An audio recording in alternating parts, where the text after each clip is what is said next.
Okay, I'd like to welcome you today to the 11th talk in our Connecting the DOTs webinar series. We're here today. We have the privilege of being with Dr. Fujie Zhou. He has been with us, this is actually his second time. We enjoy him being a part of our series so much that we've invited him back again. We particularly thank you for being with us today, just in light of everything that's going on. So we hope that you're somewhere safe and that you're able to, just without distractions, enjoy some good information to round out your week. Just as a sort of logistics, everyone, all participants right now are muted. But if you will, please just be sure to make sure that if you're able to unmute yourself, you should not be, but just that you keep yourself on mute to be respectful of just the background noise. We know everyone's having challenges of perhaps being homebound and surrounded by many others in the house. The Q&A today will be addressed at the end, but if you'll see at the bottom of your screen, there's a Q&A button. If you click that, you are able to ask questions. I'll be able to see those and we'll help Dr. Zhou answer those, and we will kind of answer them and be able to track them as we get to them. So without any further ado, Dr. Zhou, go ahead. Thank you, Amy. Greetings from College Station, Texas to everyone. Thank you for this opportunity to present another test we developed at TTI. Actually, this is a companion test for ideal cracking test we call ideal rutting test. That's what we focus today.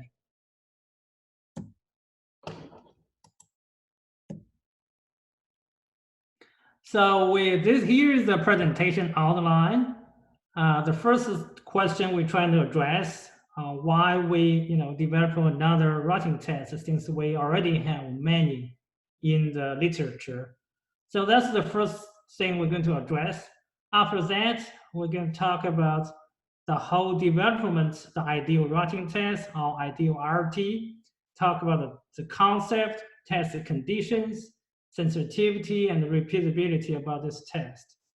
And following that, we're going to present the correlation between ideal RT with APA and Hamburg wheel tracking test.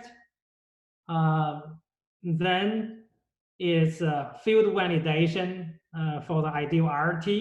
We're going to see how ideal RT test result correlated with field routing performance. And before we make conclusions, we're going to talk about how can we use the ideal RT companion with ideal CT for balanced mix design and the quality control or quality assurance. So here is a brief look back about the routing issue. Back then in 1980s, I think that's 30 years ago at least, we talked at that time, routing was a big problem. That's why we had the SHARP program. That was started in 1987, ended at late 1992, around a 5-year research project. That's where our super pale mix design system came from. At that time, and through lots of field trenching and trenching, routing mainly was mainly caused by shearing. That's why during the SHARP program, the simple shearing test we call SHARP SST was developed by UC Berkeley under direction of Professor Moyne Smith. If I'm not mistaken, right now, after 30 years later, I think it's only UC Berkeley has the capability to run this test. Many institutes, they purchased this test, but for time being, up to now, either they surplus it or not use it anymore. So, but currently at the same time, there are two dominant routing tests being used in the United States. half of the DOTs using Hamburg wheel tracking test, another half using asphalt pavement analyzer or APA to evaluate rutting resistance of asphalt mixes during the asphalt mix design process. And at the same time, rutting is not a major concern for today. Instead, we all have concern about the asphalt mix durability or cracking issue. So based on this background, why we need another rutting test? So that's what we're trying to address here. As we all know, rutting is closely related to safety issue. And when rut depths getting deeper and deeper, and it's a wet weather condition, hydroplaning is a big concern. And sometimes they have wet weather crashing. That's all we don't want to see. I once heard people was fired due to rutting, mix design rutting problem, it's not by cracking. So that's why rutting is always the #1 concern for any since at 1920s, the first mix design first mix design procedure. At the same time, and most of states either in the process developing their own balanced mix design or in the early stage of implementation of such balanced mix design. And when we're trying to address the cracking problem, one way is add more binder into it or make the mix a little bit softer in different ways. But when we do that, rutting may come back much sooner than what we thought. So rutting is a concern. At the same time, neither Hamburg wheel tracking test nor APA is practical for being used during the QC, mixed production QC or QA. So because both tests takes pretty long time to finish one set of testing. For the Hamburg, sometimes may take 6 hours. You plus setting time, and so 6 hours is too long for daily quality control to ensure the mix have a good consistent and rutting resistance. So we really need a very simple and performance-related test. And specifically, we're trying to address the shearing mechanism of caused rutting. So that's the background why we developed the new rutting test. When we back then, that's 2 years ago, when we developed the ideal rutting test, we set up that's 8 criteria we're trying to reach. The #1, we must try to address the shearing mechanism of rutting. So that's why we want a test to measure shearing properties of asphalt mixes. Second, we want this test be simple, because one specifically when we talk about the quality control at asphalt plant, we want this test simple. There's no instrumentation, and we don't want cutting or coiling the specimen. We don't want gluing or notching or anything. I'm not saying these things is wrong or not good, but I'm really talking about here from the practical point of view. And at most plant production lab, and they have, most of them, they don't have saws, and they don't have time to do all this as well. So that's why simplicity is one criteria. And the third one is practicality. We want this test don't need to go through the physical training. We want to get things minimum training. People can run it as a routine operation. And we also want this test can be completed within minutes, 1 minute or 2 minutes. So we want to run this test very fast. That's the efficiency.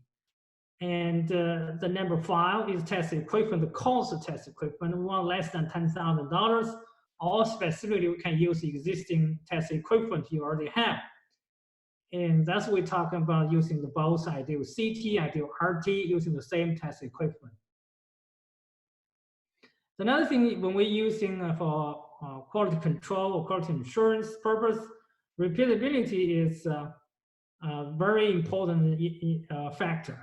We want the coefficient of variation of this test less than 15. Actually, you're going to see later, the COV is much less than 15, actually less than 10%. Most of them, the data I run, is less than 5%, 5% each. So that's very good. And also must be sensitive to as for the mixed components. And regardless, we use this test for mixed design or for the quality control or quality assurance. This must be sensitive to the binder content, aggregate type, and binder grade, air voids, and aging conditions. And the last but not the least, actually that's the most important one, this test results must correlate well with the field routing performance. Otherwise, even we have the top 7 perfect,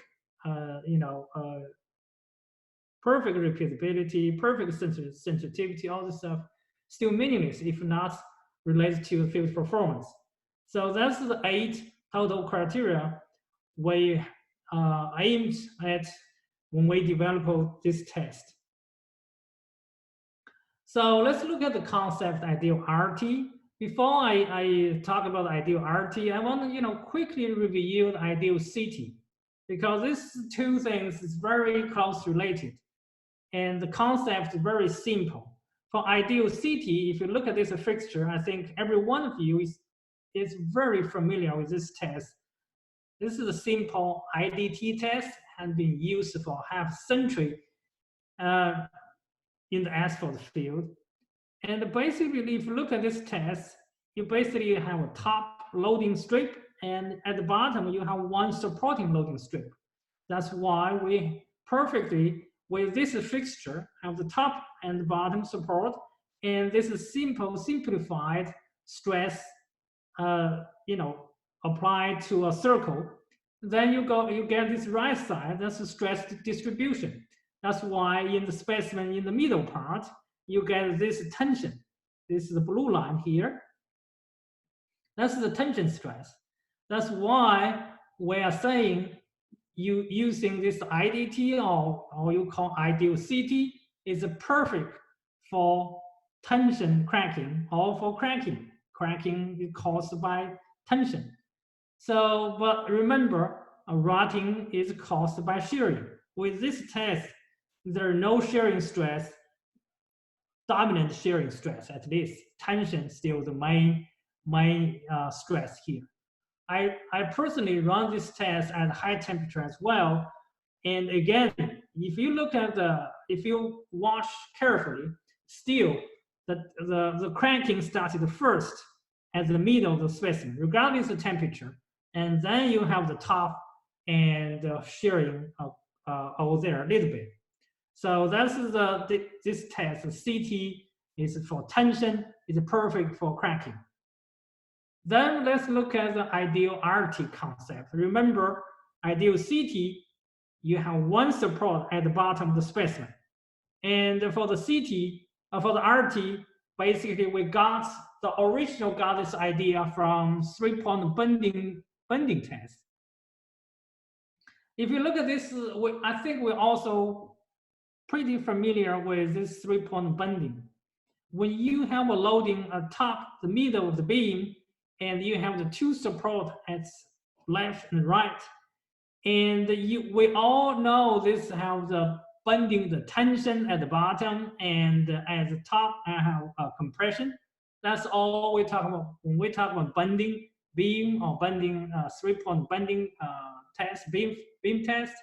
We focus on this kind of bending effect, but they do have this 3-point bending beam. Within this beam, from the middle to the left, from the middle to the right, have the shearing stress. Clearly have the shearing stress as well. So we got this idea from this test.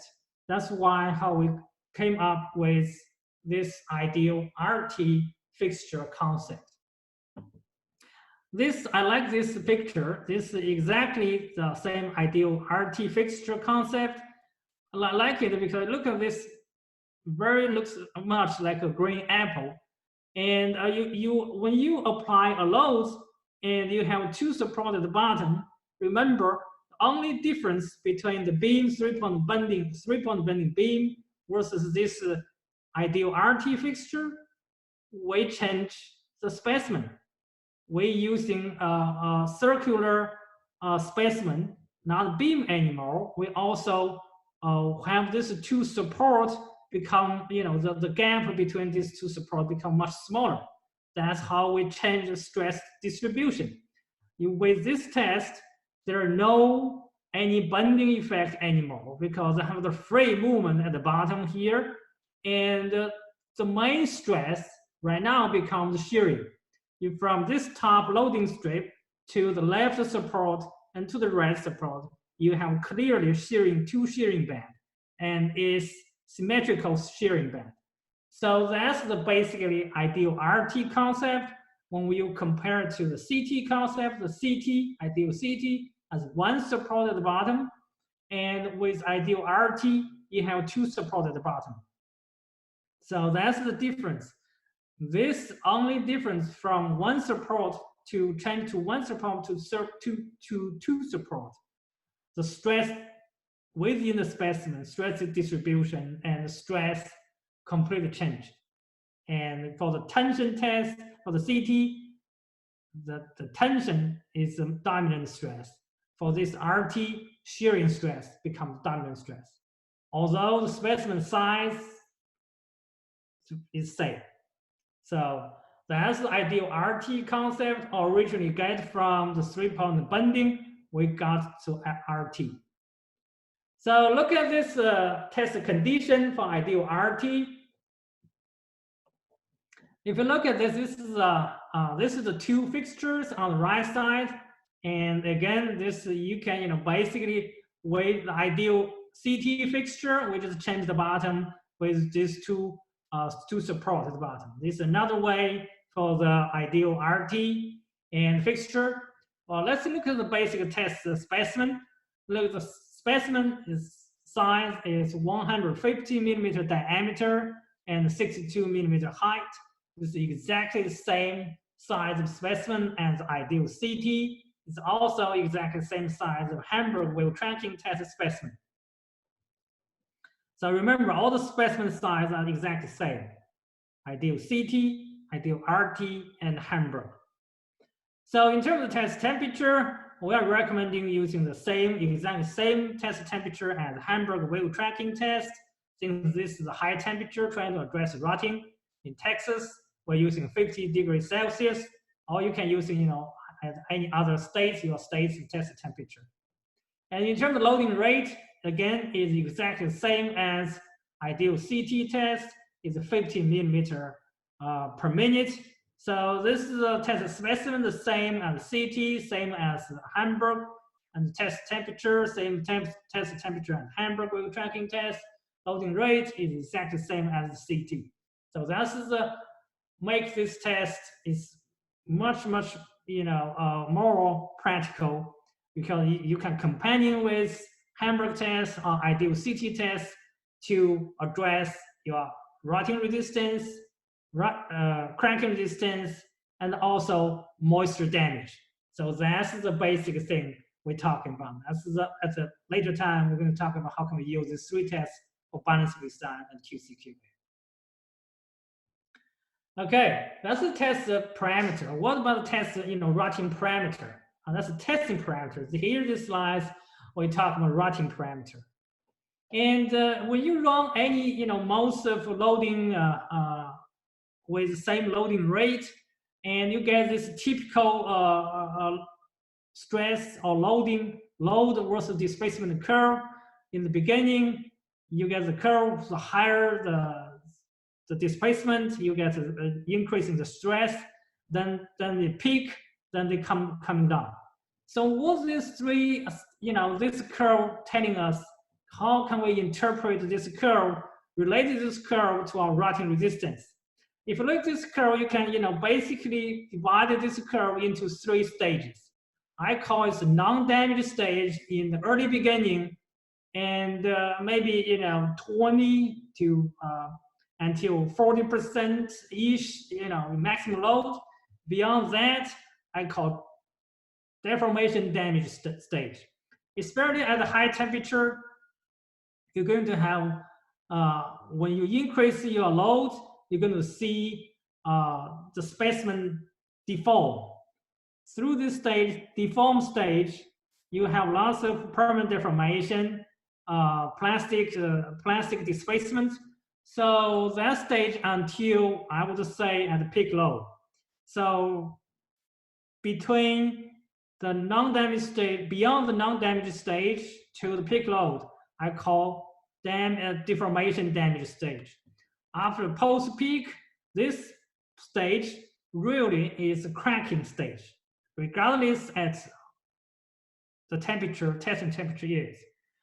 For the ideal CT test, we focus on the post-peak stage, but for this rutting, we are not looking for cracking. Remember, even at a high temperature, post-peak, how do you reduce your post-peak? Because the cracking is cracking. If you watch carefully when you run any test, regardless what's the test temperature, even the high temperature, 50 degrees C, 60 degrees C, post-peak is cracking. So after recognize these 3 stages, we would say we choose the maximum load and peak load as our rutting parameter for rutting resistance. We define, we define the parameter we call rutting tolerance index, RT index. All people you can use shearing strength, all based on the peak load here. So that's the parameter we are looking at, and that's behind the reason we are considering both non-damaged stage and deformation damage stage, because even in the beginning that stage is still important. So the peak load consider both. So after we define the test procedure, the test condition, and also the rutting parameter, then we look at the sensitivity of this test. Remember here, for this presentation, I use shearing strength. But this shearing strength has, you can directly get from the peak load, the RT index, you also can directly get from the peak load. So these 2 parameters intercorrelated. So, but from this presentation, I use the shearing strength. So in terms of sensitivity, we look at the 6 areas. We look at the binder content, we look at the binder type, we look at the ramp range, we look at aging, air void, aggregate type. So this is 3 gradations here. We're using virgin mix, 20% ramp and 10% ramp plus 5% singles. We tried our best, make the gradation very close. And it was virgin mix. At that time we used for its granite aggregate and the PG6 format 22, the optimum asphalt content based on 4% air void, 96 density, and 5.2. So again, this is virgin mix, but we added ramp range and 20% and 10% ramp and 5% singles. This is for the comparison. So let's look at how this test is sensitive to the binder content. What we did, we used the virgin mix again. This is the 5.2, that's the optimum asphalt content. We minus 5/10 asphalt content. This is plus 5/10. Apparently, you increase asphalt binder content, you decrease your rutting resistance.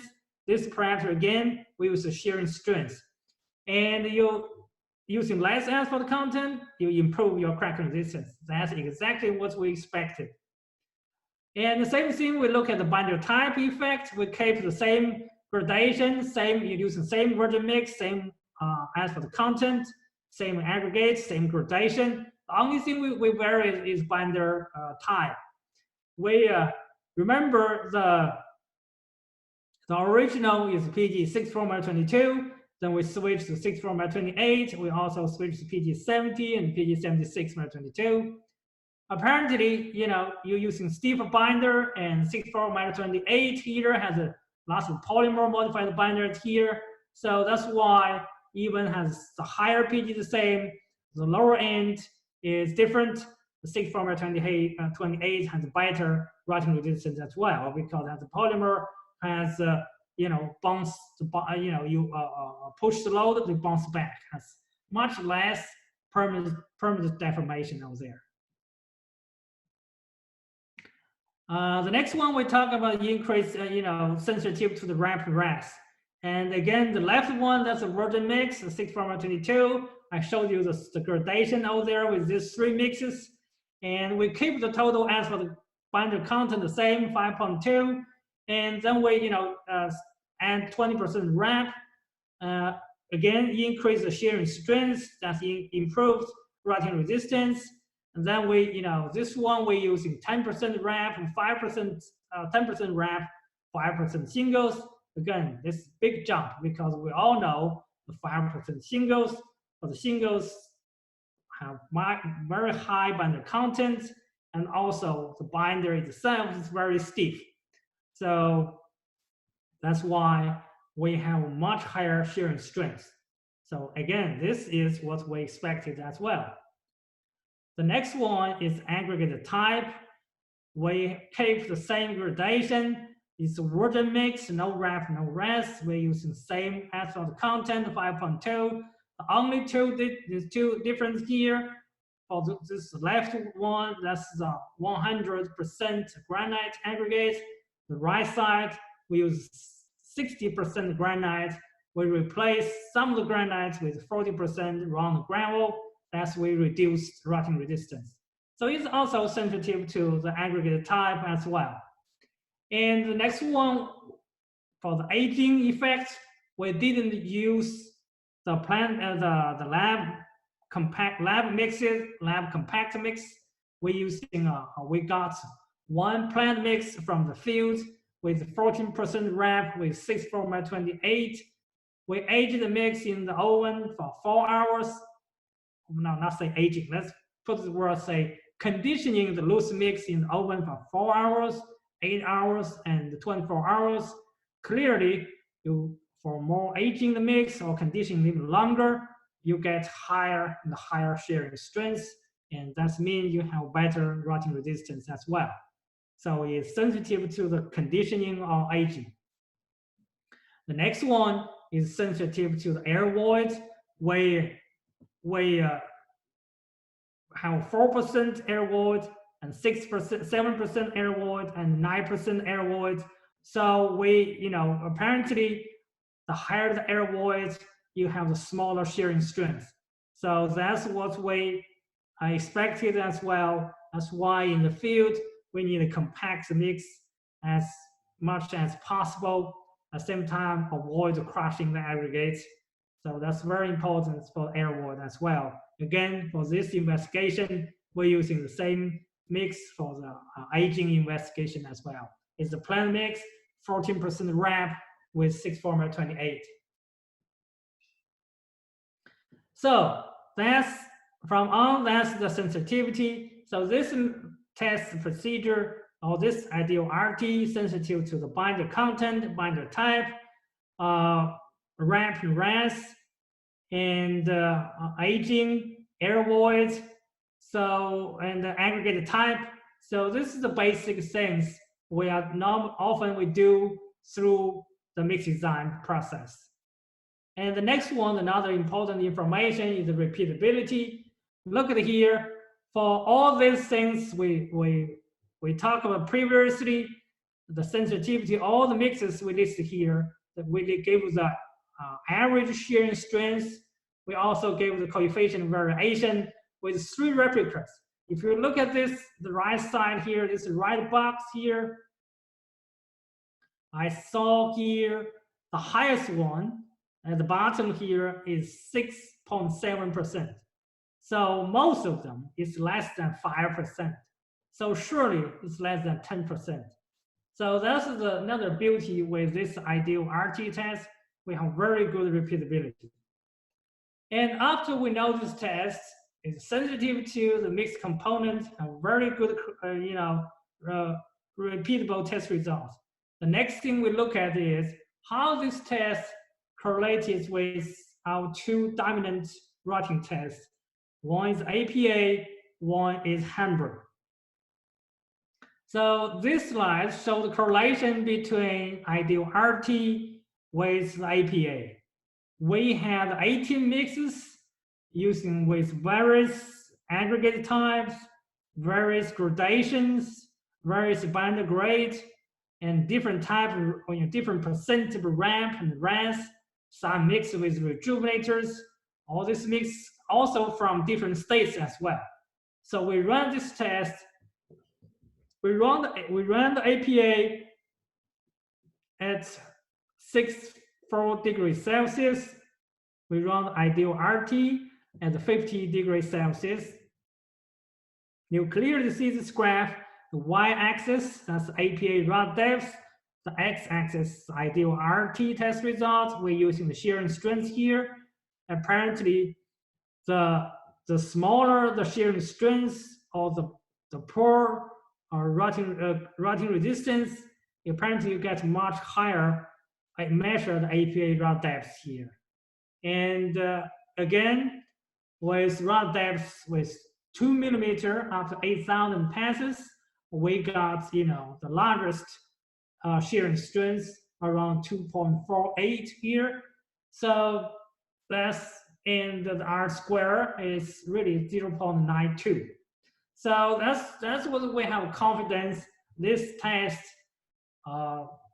can be used with APA, have very good correlation. There's no any problem, to characterize the rutting resistance. The next one is for Hamburg test results. For the Hamburg, correlation, we're using 17 mixes. Again, different type of aggregates, different gradations, different binder grades, different ramp and RAS, rejuvenators, all 17 mixes. For the y-axis, we run Hamburg using 50 degrees Celsius. So the y-axis we call rutting resistance index.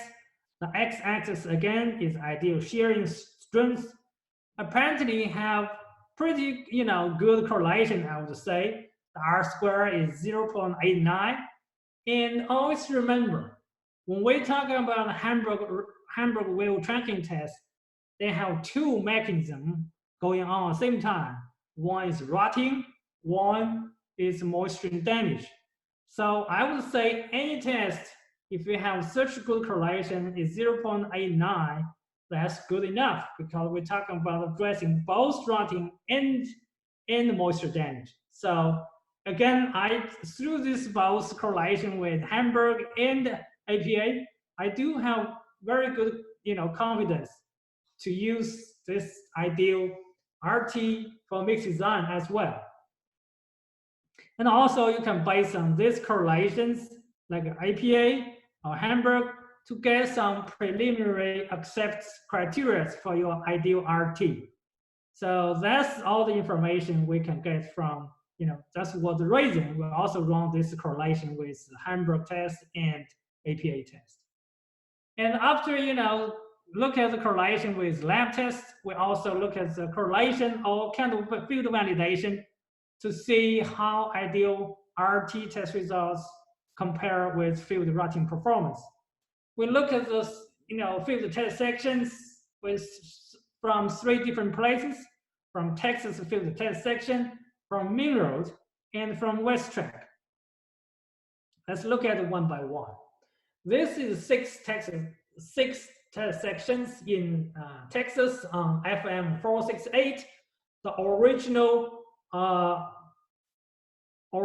goal or purpose for this 6 test sections was for rejuvenator, to see how effective a rejuvenator. So we have 6 test sections here. The first one is water mix. We have the control is 30% ramp. We also have 30% ramp with rejuvenator 1-1. We have 30% ramp with rejuvenator 1-2. We also have 30% ramp with rejuvenator 2. We also have another section is 17% ramp test section. Again, you see the 6 test results here, and also the field rod depth measurement. And this is a 2-year after 2-year field trafficking, and we see rod depth. The highest one is 8 millimeter, and again, the least rod depth we get around 2 millimeter.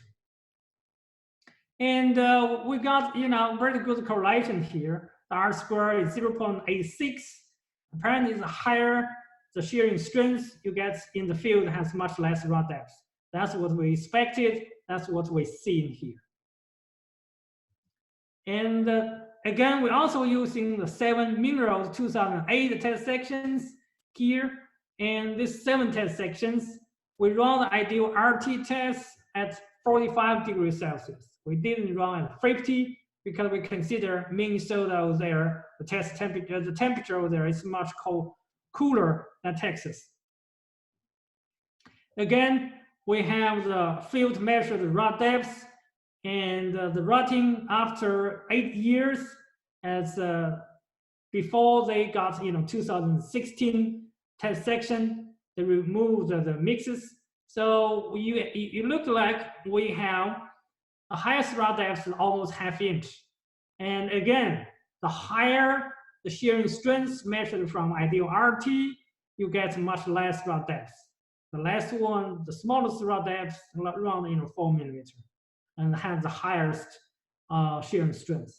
Again, we have very good correlation as here as well.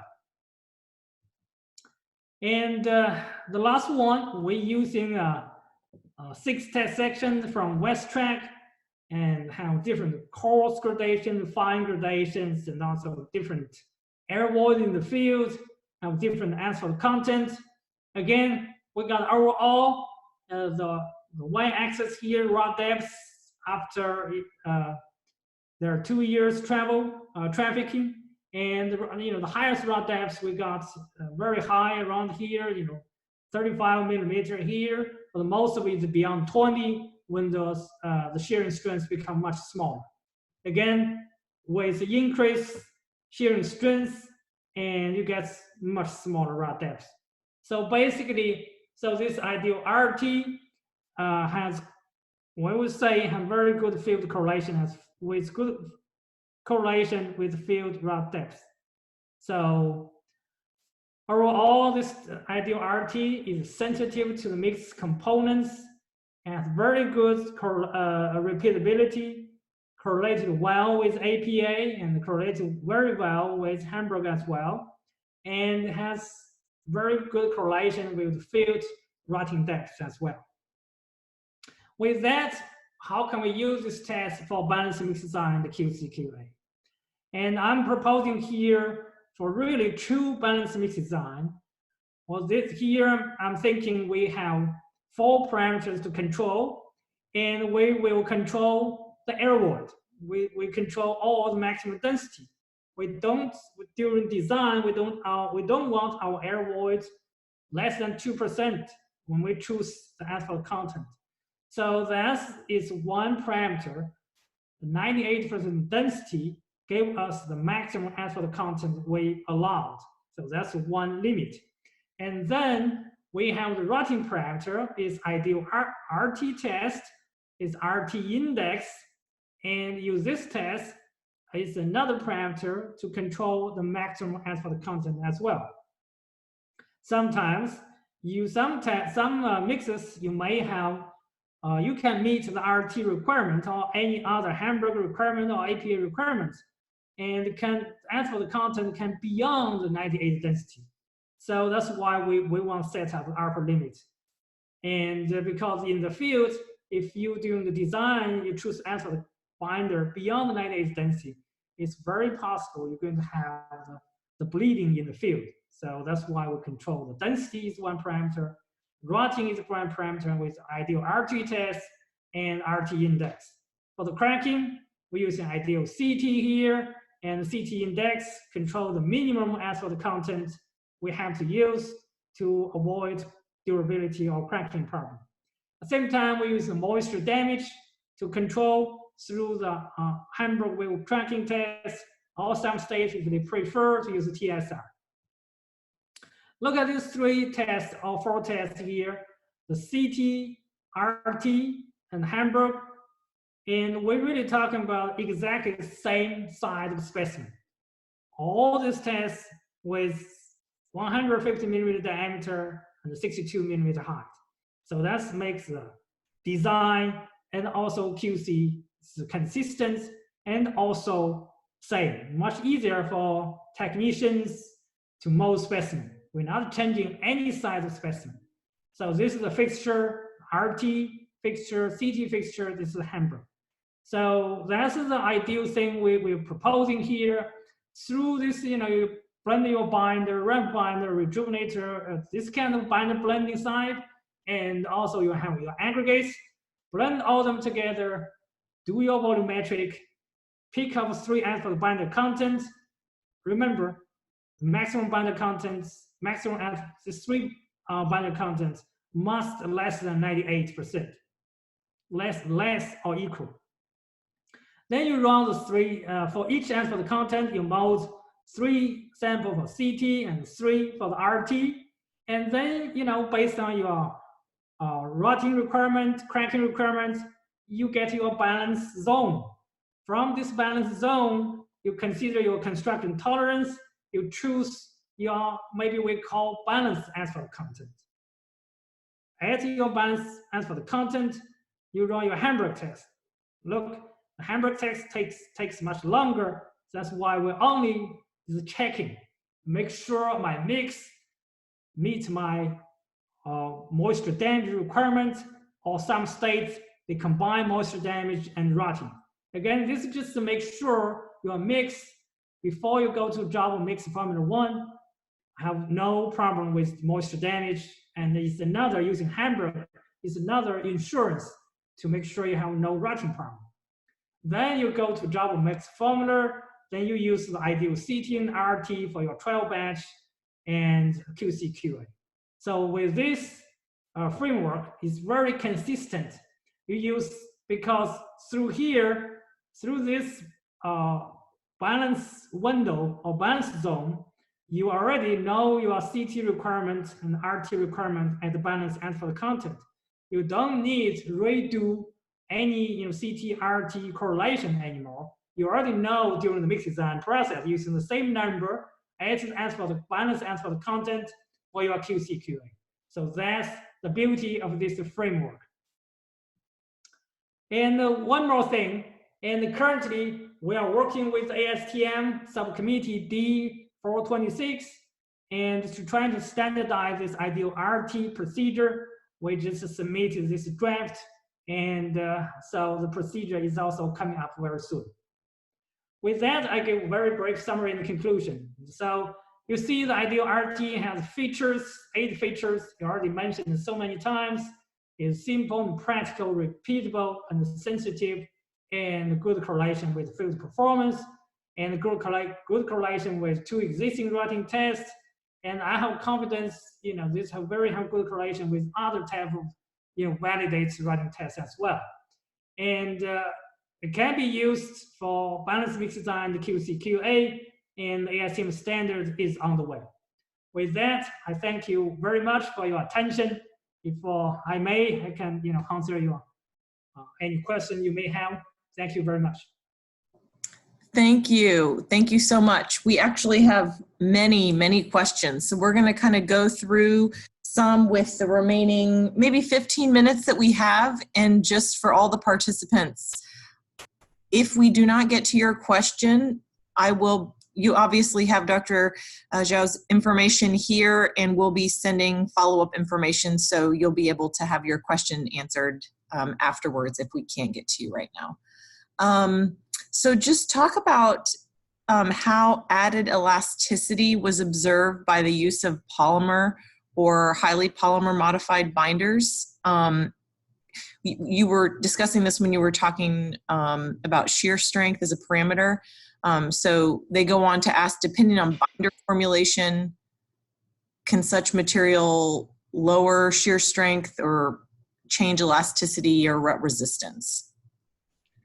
The the data we got, the binders we test here, so far, we always see the mix with polymer modified binders have higher shearing strength as far as, you know, the binders we deal with.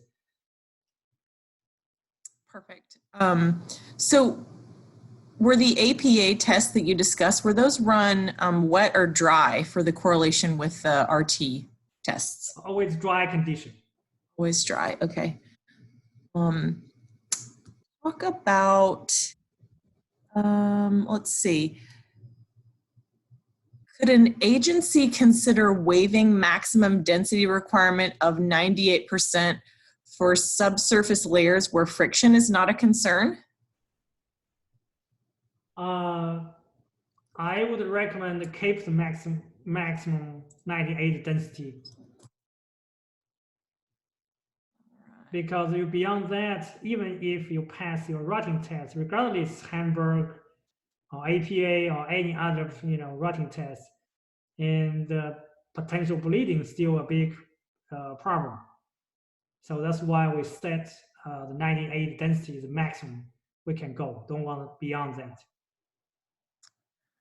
So we have another question on the, where we were discussing the Hamburg wheel tracking and the ideal RT correlation chart. What was the Hamburg Rutting index on that y-axis that you had shown? Oh, that's a combination between number of passes and the run depth after say either reach to half inch or at end of testing, like, you know, 20,000 passes. So why are some of the correlations linear? They were referring to Minroad, and then some were exponential with the West Track. Oh, that's a great question. You remember both Minroad. The one thing maybe Minroad, the mix, we test at a little bit lower temperature, and the 45 °C, and all other tests we run at 50 °C. So that's maybe one reason. Another reason is remember all these the mixes we got from Minroad, we got from West Track, has been sitting on the shelf for long time. And like the West Track has been sitting on the roads, you know, that's finished in 1996. We're talking about more than, you know, 25 years, 24, 20 years ago. So that's a pretty long time. And so that's in the Minroad 2008 is also 12 years ago. So pretty long time. They may when they're sitting on the shelf, they made some, you know, changing the self or whatever aging effect. So I don't know why cost like that. So that's all maybe potential reasons for that. But Okay, overall, it should be exponential curve. It shouldn't be straight line. Perfect. What loose mix conditioning do you recommend for QA and QC for the ideal RT and CT? I would say for that purpose, maximum 2 hours, because we're talking about use this at during production. We don't want to slow down production, and because think about most of the plants, the production rate is probably 500 tons mix per hour. So if you're aging too long, you're going to, you know, you have the mix play on the road already. And so I would say maximum 2 hours. And at the end of the day, the conditioning time for the loose mix during the production and during mix time should be consistent, specifically for rutting. Because rutting always, if we have rutting, most of the time, rutting will occur in early stage. So I would say the most vulnerable stage is during the beginning. So that's 2 hours can mimic the early stage field condition. Perfect. What are the dimensions of the ideal RT test sort of apparatus, and where could people obtain one in order to test their mix? Oh, that's a great question. I think some manufacturers are working on that. Dimensions, we are working with STM and is in that test procedure. And I think if there are specific interests, I can talk with the manufacturers to see where the stage is, and I can pass on, the information to whoever are interested. Wonderful. Okay, so there have been a couple of questions regarding air voids. So you had mentioned that some of the mixes had been kind of sitting on the shelves. So what were the air voids that you compacted those at in the lab? For all those mixes, we compact 7% air void. Right. Let's see.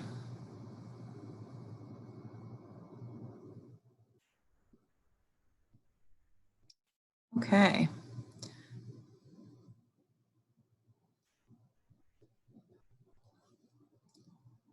So another question with regards to field sort of rutting, did you obtain the cores from the 3 sites to do your RT test? No. Think about the West Track was done 1996. We developed this test 2 years ago, so there's no way to get a course. And also the mineral test track, we used data from 2008. Again, we didn't. So can you talk to us about any DOTs or agencies that may have already begun gathering data from the ideal RT test to kind of eventually be using for QA, QC requirements? I know we are working with TechStart, collecting RT data for many test sections. And I know another DOT through a research project. I think Tennessee DOT is doing a research project with ideal RT, and Maine DOT is thinking to collect ideal RT result. That's the 3 DOTs I am aware of. Okay, perfect. So talk to us for a second about when you were talking about the field validations from different locations. So you showed a given shear strength value for rut depth that could be expected. How could different findings influence implementation of the test?